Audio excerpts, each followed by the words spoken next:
रविवारची मध्यरात्र उत्तर मॅसेडोनिया या बाल्कन देशासाठी काळरात्र ठरली। कोचानी शहरातील एका स्थानिक नाईट क्लबमध्ये कॉन्सर्ट ऐन रंगात आलेला असतानाच अचानक आग लागली आणि एकच गदारोळ उडाला। या दुर्घटनेत 59 जणांचा मृत्यू झाला तर 100हून अधिक जण जखमी झाले। या प्रकरणी सरकारने कडक कारवाईचे निर्देश दिलेत। काही जणांना ताब्यातही घेण्यात आले। नेमकं काय घडलं, कोण जबाबदार आहे, याला पाहूया एक रिपोर्ट। ऐन रंगात आलेला हा म्युझिक कॉन्सर्ट। स्थळ उत्तर मॅसेडोनियातील कोचानी शहरातील पल्स नाईट क्लब। वेळ मध्यरात्री 2:25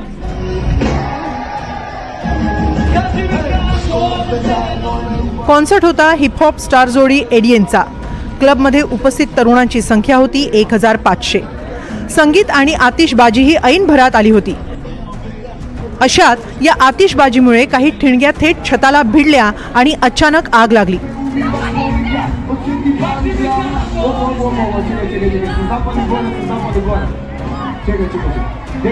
आग लागली तरी गायक आणि त्याचा क्रू प्रेक्षक गाण्यातच मंत्रमुग्ध झाले होते।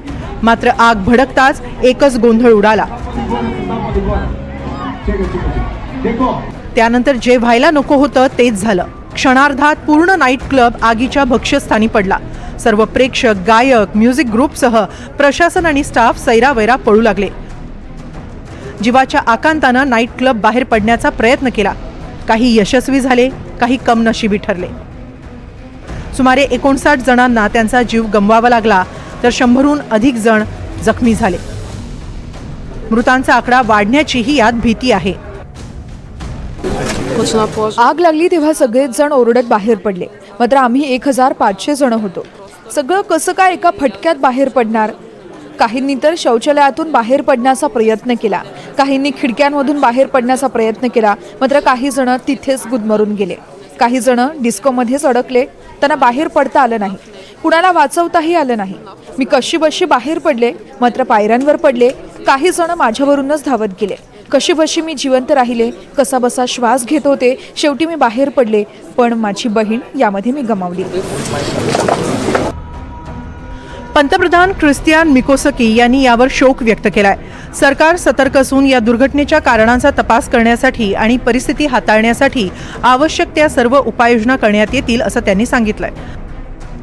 या क्लबनं बनावट लायसन्स घेतलं होतं अशी माहितीही पंतप्रधानांनी दिली आहे। तर गृहमंत्र्यांनी घटनास्थळी पोहोचत पाहणी केली। ही दुर्घटना म्हणजे आयुष्य किती क्षणभंगुर आहे हे दाखवणारी आहे। एका साधारण रात्री अनेक आयुष्य संपली आहेत। या प्रकरणी कठोर कारवाईची पावलं उचलली गेली आहेत। आम्हाला ही माहिती मिळाली आहे की क्लबनं मार्च 2024 मध्ये एक लाच देऊन बनावट लायसन्स घेतलं होतं। क्लबमध्ये कॅबरेसाठी अनधिकृत परवानगी घेण्यात आली, त्यावर अर्थ मंत्रालयाच्या खोट्या सह्या आणि शिक्के वापरलेत।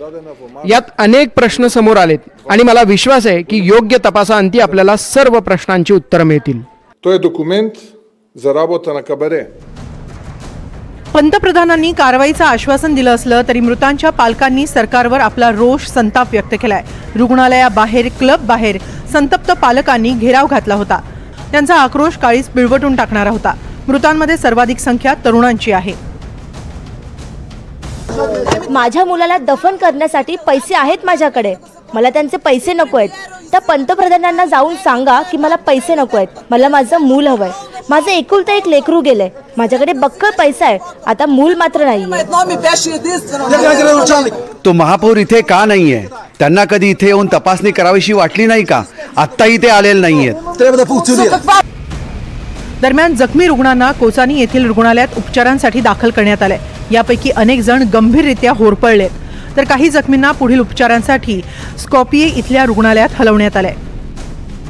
Bureau report, NDTV Marathi.